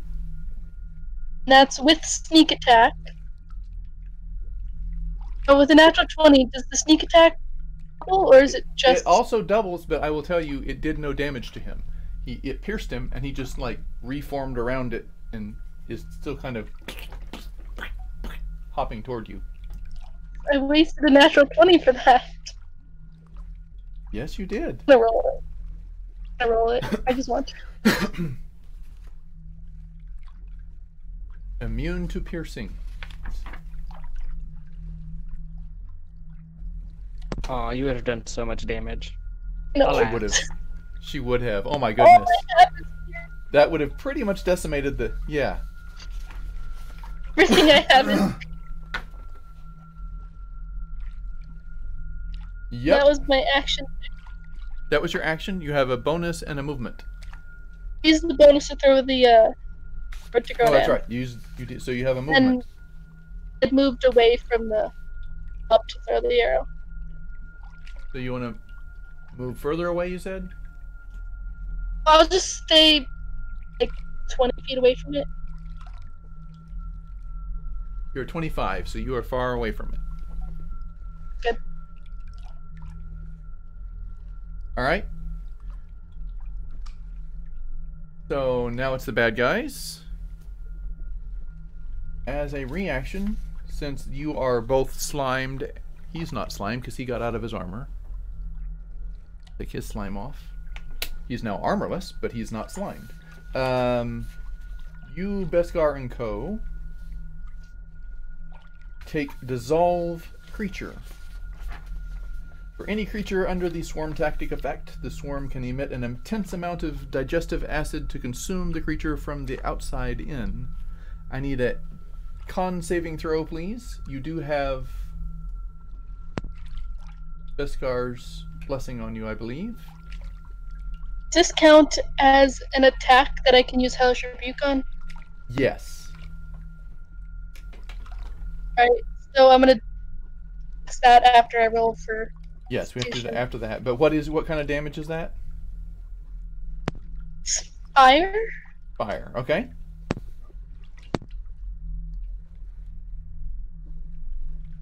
It's a dexterity saving throw.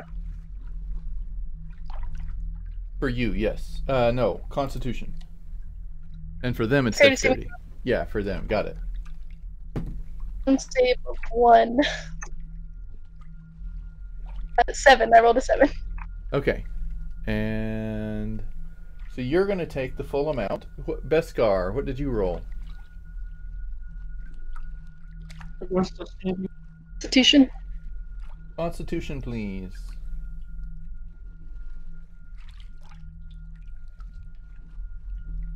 I really don't want to roll this many, so I'm going to roll it in the channel. Ooh, you both take it. 46 points of damage to both of you. You do Hellish Rebuke. He rolls. Testing that at 2nd level, so it's 2d10 of fire damage if they fail. With a they did fail. It is fire damage. That's before I got a 12. 2 points of damage. All right. Half that's 11.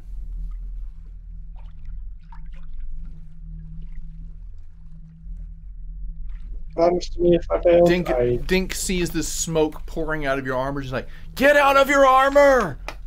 It's gonna eat you alive. 46 points. Yes. All my health. Are you unconscious? No.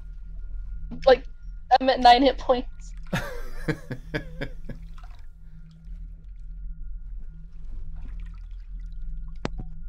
That's no bueno. So is it Grodin's turn now? It is now Grodin's turn. Yes, sir. Sorry, I thought I said, but... Alright, are there still animals? Oh, he didn't. Are there still cubes? Yes, and down there? They're moving toward you. They're going to get close enough to Grodin to swarm. So... Does he get an attack of opportunity whenever they close? You don't get an attack of opportunity for something entering. Oh, yeah, it's not Pathfinder. Yeah, you're right. Natural 20. So, I need a dexterity saving throw from you, sir. I'm blessed, Andy. You are blessed. Oh, I need to make a Constitution saving throw for like a concentration throw. 20. 20. That succeeds. It's an 18. So you are not slimed. You see them crawling up your legs, and you're able to like kick your leg real hard, and they go fly away. But they're still swarming up you. They just don't get into your armor. All right, so Grodin's gonna do a little bit of stompy stomp again. 14, 18 to hit. 18 does hit. Do I need to roll constant for my spell? For the fairy fire, yes. I'm assuming. Does a 13 hit? Yeah, no, but hold that thought. We're going to see if you get advantage on it still or not. That's just a d20 for concentration, right? Yes. Plus your... Wisdom, I think. Yeah, I'm trying to remember what it is. It'd be a 14. Sure. And you took 40-some points of damage, so it'd be 20... Yeah, no. The fairy fire has faded, so you do not get advantage. So, yeah. That is your hit. You squish one. How much damage did you do for the first attack? And you missed. I haven't done it yet.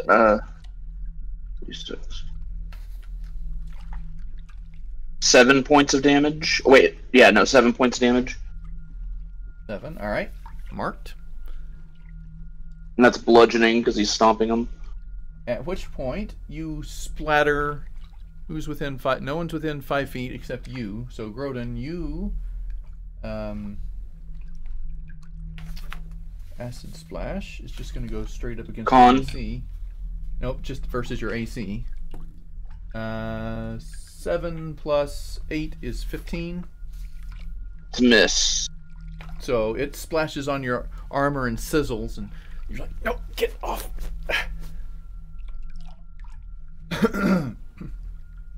All right, it is now Beskar. I guess I'll take off all my armor. All right, so you spend your turn discarding your armor. You are now no longer slimed because it stays within the armor, chewing on the armor as you cast it down. So I'll put that there to represent the armor pile. Can't move, can I? Nope. Aslan Eve. Just got this armor. Okay. I am going to cast Ice Knife All right. in the middle of them. It needs to. Well, I gotta make a against the AC first. Yep. Is it like a? Oh, it's against AC strictly, right? Yeah, it's a AC, and then it blows up for a dexterity, so it has both. All right. So against AC, does a 12 hit? Does not. They're slimy, Perfect. slippery little bastards. And then they need to make a dex save of 16 or higher. All right. 12 plus 3, I think it was. So we're gonna call it 15. Still misses. So or still fails. Perfect. So they're gonna take the full brunt of this cold damage, which is 17. 34. All right. Shifts down the next level. You see you hit it and it goes, and you see several of them crackle and freeze and then explode.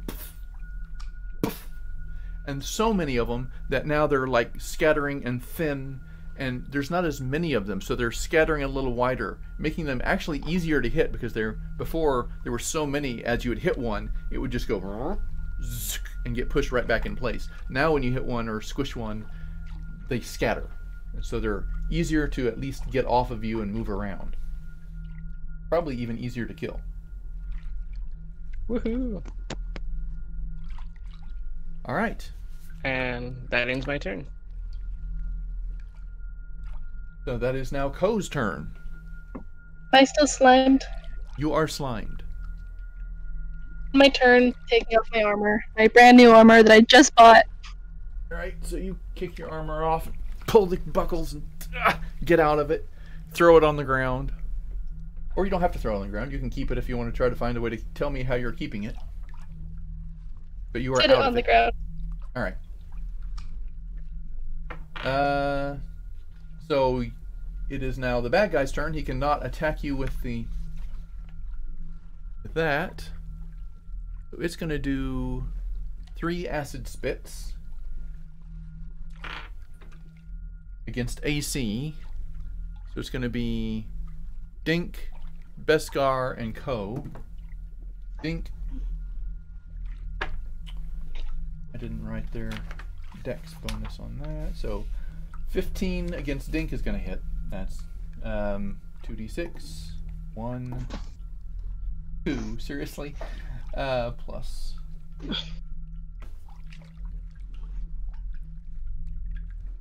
Right, so Dink takes a hit. Ow! Against Ko, unarmored. What's your armor class? 9 plus 5 11. is 14. So it's 11. That's going to hit. 2d6. 4. 10. So he does 13 points of damage to Ko. I might be unconscious. You might be. Yeah, I'm unconscious. So Ko goes down. she's now prone. This is a bad thing for her. Beskar. Versus your AC, so that's a 16 versus your AC. I'm assuming that hits if you are unarmored. For 1 plus 6, 7 plus 3, 10 points of damage.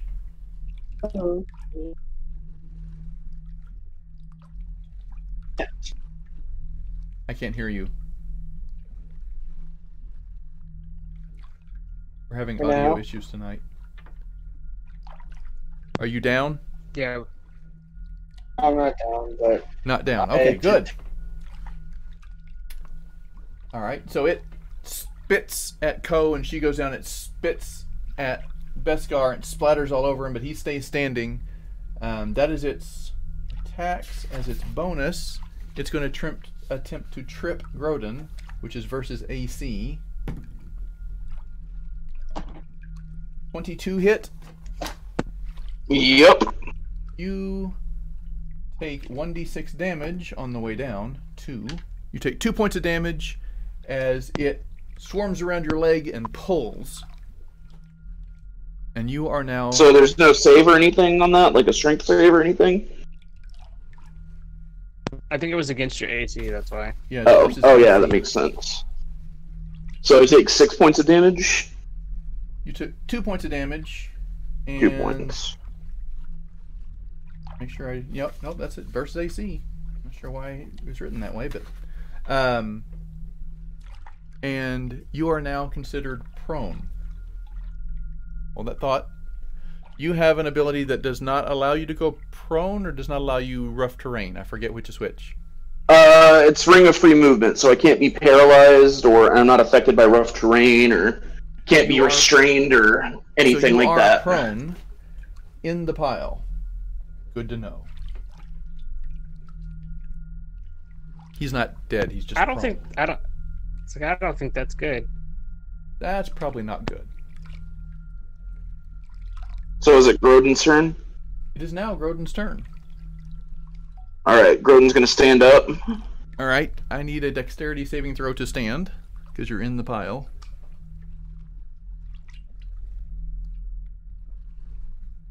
It's slick and slippery and slimy, so as you're standing, you have to be very careful to get up, and you don't actually.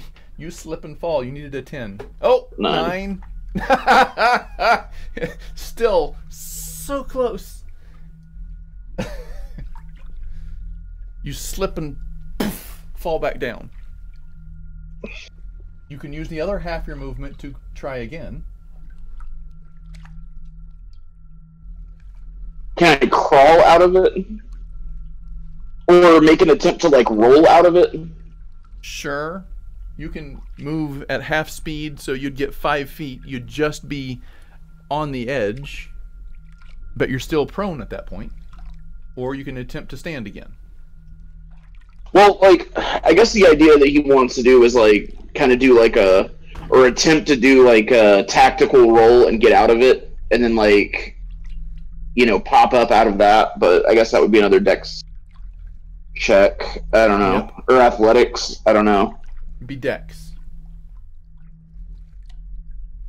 Nope, that's even worse. It's a natural 1. So Grodin's... Wait. Is this wait. Is this difficult terrain? Is that why he's having issues standing up? No, it's because it's slick. They have tripped you with their slime. Is difficult terrain though, right? It's not because it's difficult terrain per se. It's like if you were walking through this, it wouldn't be difficult terrain. It would just be they tripped you. It's an ability, not a condition of the land. I guess I'm not understanding that.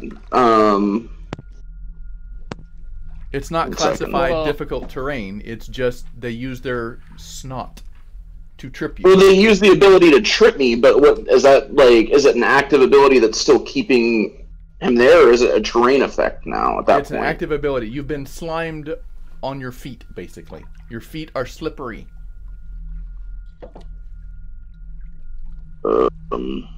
Let me see something. I'm just looking it up because I haven't looked up the Ring of Free Movement in a while. I just want to see the exact Ring of Free Action. While you wear this ring, difficult terrain doesn't cost you extra movement. In addition, magic can neither reduce your speed nor cause you to be paralyzed or restrained. Magic. This is not magic. This is purely snot. Okay. Well, Grodin's stuck and he can't move. You are now there. Now you still have an action. You can still swing your sword from a laying position, and you can still try to smash and squish. Yeah, I guess he's going to keep trying to do that. Because he's got a better chance of doing that than he does of getting out of this at this point. Can you guys hear us now? Yeah. Yes. Woo! 22. There you go. You reach over, you're pissed now, and you get this meaty fist. Are you doing it with your fist or your sword? Fist, because that's bludgeoning. You just go 12 points of damage. And you take Oh wait, no, I rolled the wrong thing. Sorry, I rolled the wrong thing. I rolled my sword damage. Which 8 points of damage. Alright. You get 5 of them under your fist as you heal, and they just pop all over the place. Dexterity saving throw, please. Oh no, 8 Constitution. Sorry, Constitution saving throw. No, that's dissolve creature. You're not doing dissolve creature. You're doing acid spit or acid splash. That is dexterity. I am sorry.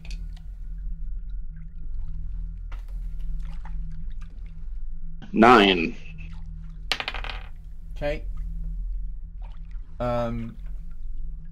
You take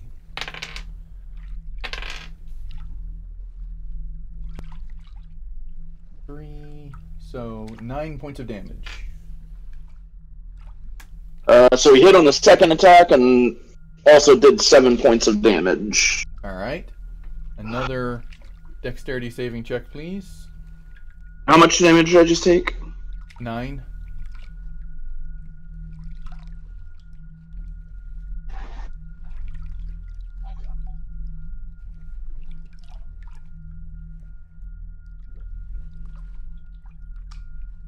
$20. So at least I made that one. You made that one, yes. You feel it burning on your hand, and you're like, no, no.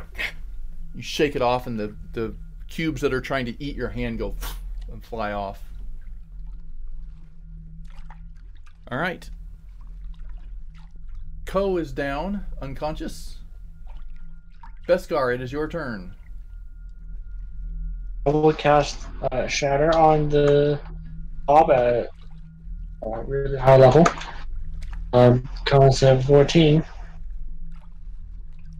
Alright. I know it didn't do that much damage before, but it's all I have.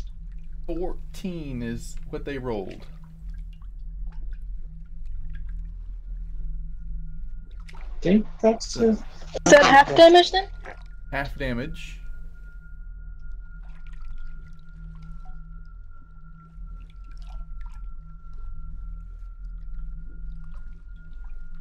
Oh, roll that again. There we go. 6. 26 halved is 13. They're at the third class. They get no more damage reductions, so they take the full 13. And you see them popping all over the place. Action. Grodin, I need you to make the same saving throw at disadvantage because you're prone. Dexterity? Dexterity. Oh. You should still have Bless and Inspiration. Oh, he used his inspiration already. Yeah. Yeah, okay. And I thought Bless expired. Should we recast it? It has. We'll say it's still there. He may need it. The gods are smiling down on him.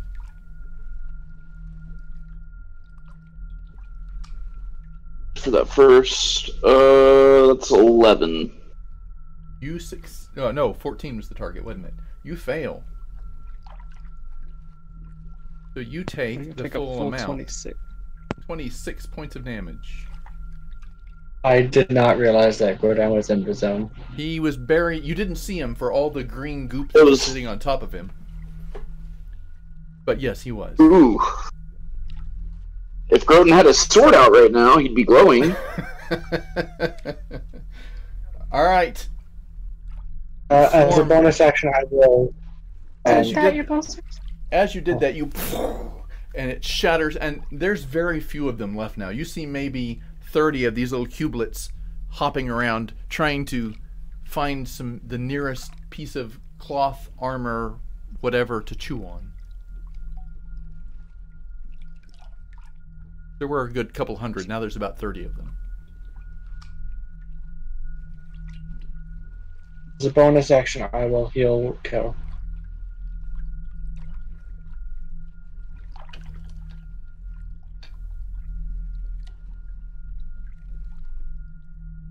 Kidding me.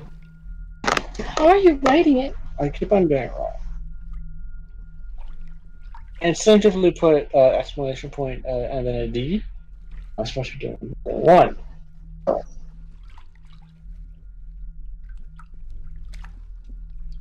There we go. So you get 13 points of health, Ko. Alright. I'm alive again. It is Azalnea's turn. You are alive. You're not standing yet, but I'm going to put you up so I don't forget. Okay.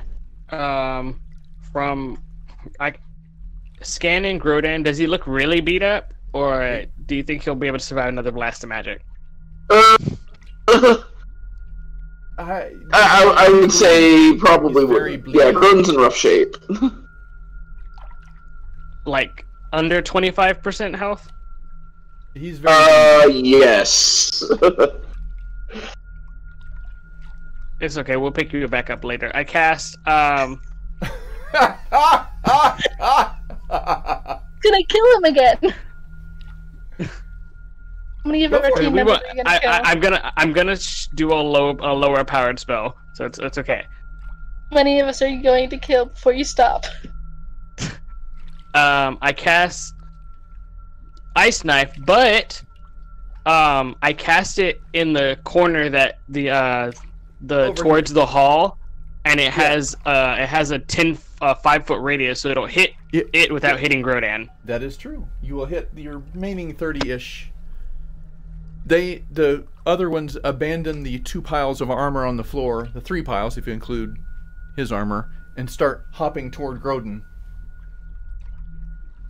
Okay, so I need to make an AC attack first. So, not that matters because they're immune to piercing. These guys are. Yeah, it's immune to piercing. So the knife itself does nothing. Okay, it now hits the floor. They need to make a dexterity save. And then explodes, and it's the explosion that does 16 plus 3, so 19. The explosion does 19 damage, 19 cold damage if they fail. Oh. If they fail, I thought it was halved if they fail. Oh, my bad. Yeah. They succeeded the save? Halved if they succeed. You're right. But it's cold, so it's doubled again. So they take 19 points of damage. Wait. Did they make a dex save already? I'm sorry if I missed that. Yes. Okay. And okay. They succeeded, but it's cold, so it's doubled, so it's a wash. Okay, so cool they take 19 points of damage. You see 3 little cubelets still hopping around. They hop on top of Grodan's breastplate, and you can see him going and trying to dissolve it because he's prone. Oh, little bastards. And that's the end of my turn. All right. Grodan. No, sorry, Ko. Alright, I'm gonna stand up and then I'm gonna cast Eldritch Blast. Alright. Did force damage do stuff to them before? Has force damage them? You saw that force damage had reduced effect because there were so many of them. They just kind of absorbed it in a big mass. Now that there's fewer of them, you've seen that certain kinds of damage work better because they don't absorb it in mass anymore. All I have is force damage, so I'm doing.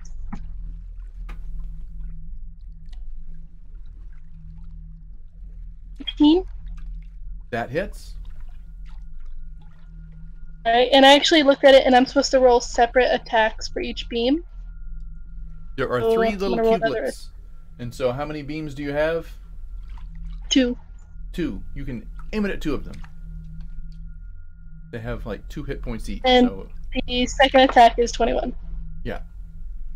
So that hits, and they're dead because they have 2 hit points each. So they... And there's one little one left, and it hops off and starts to hop away.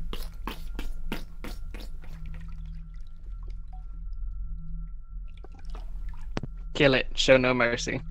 I killed 2 of them. There's just 1 left now. Yep. It is Grodin's turn. That's their move. They're now... You're no longer slickified because they have gathered themselves up and are hopping away. Grodin sees the one that's hopping away. Yep. Yeah, he's gonna stomp it. It leaves your space, and so you get at least attack of opportunity. Dang it, where do I go? All right.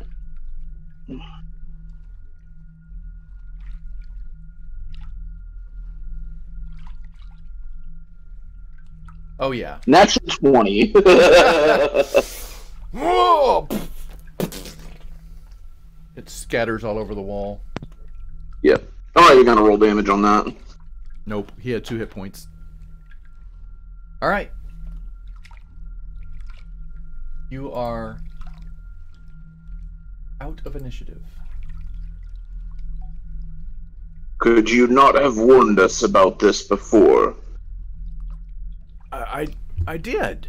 I told you to be quiet. You weren't very I'm quiet. gonna need 20. I'm gonna need 20 of that gold back.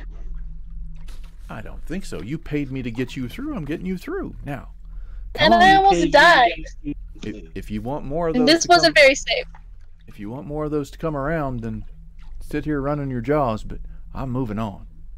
I prefer to leave. Yeah. We need him to get us through. Alright, I'm gonna pick up my armor and wipe it off. Yeah, he grabs his Put it armor back and on. shakes the goop out of it. It's still sizzling, but he's like, that'll do. Do you have prestidigitation? Does one of us have that spell that cleans things? I can't pronounce. Both of them do. I do. That spell that I cannot pronounce. Stream to. I never won. Azaniv casts prestidigitation on everyone's armor, and it cleans it. You do it even for Dink? Even No. for Dink. Oh, well, thank you, It's nice sir. to the chapter. Now that's a handy little gizmo to have right there. Nice to the actual criminal. Puts his armor on. Oh, that works real good. All right. Now, let's keep it quiet. There's probably more of those floating around. We don't want to wake them up. How long did that fight last? Probably 30 minutes. No, I don't know. Actually, it was probably, 6 rounds, so less than 10 minutes. So the ox is still a turtle. Yeah. The ox is still a turtle. All right, And, let's get moving. People saying, a round is 6 seconds. Yes, I know, but battle also takes time. So that's kind of what I'm doing in my head. All right. So you move on.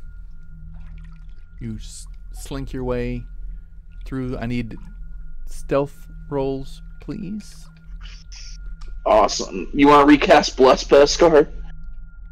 Grodan inspiration. Hey, Jerry, did you know your I'm looking at the 17. Switch and the screen is weird. The screen went black, yeah. Oh, okay. Let's see. I don't have a setting image for tunnels. Which I should have grabbed before I came here. We'll use that one. Sure, we will. Everyone gets some and wants an inspiration. Oh, I didn't already rolled.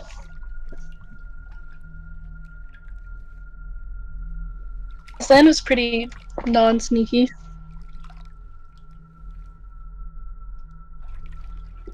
We have Grodin, Ko, Beskar.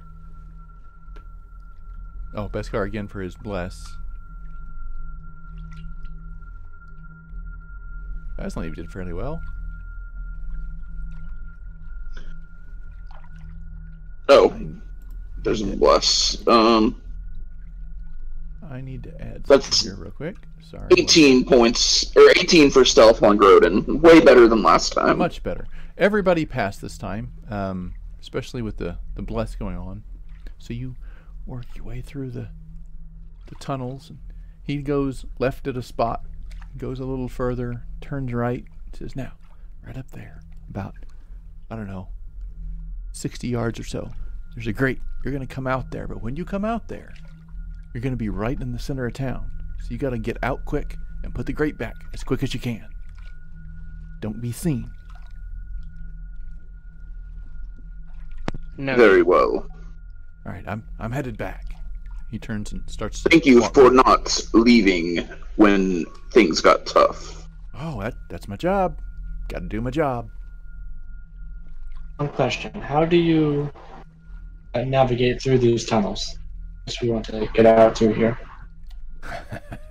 You don't. That's what you hire me for. Sure, I'll figure it out. Fine, I'll be sure to message you if I ever need help, or I won't. We'll make sure to leave a good Yelp review. Sure, I'm not sure what yelping will do for you, but you go for it. Talk to the Duke about how helpful the Thieves Guild was. Yeah, let's not do that, all right? Let's just keep this between us. I would appreciate that. That's fair. Absolutely do that. And that's where I think we're going to wrap it up for this week. Join us next week as they emerge into Baldur's Gate to see what kind of trouble they can get into.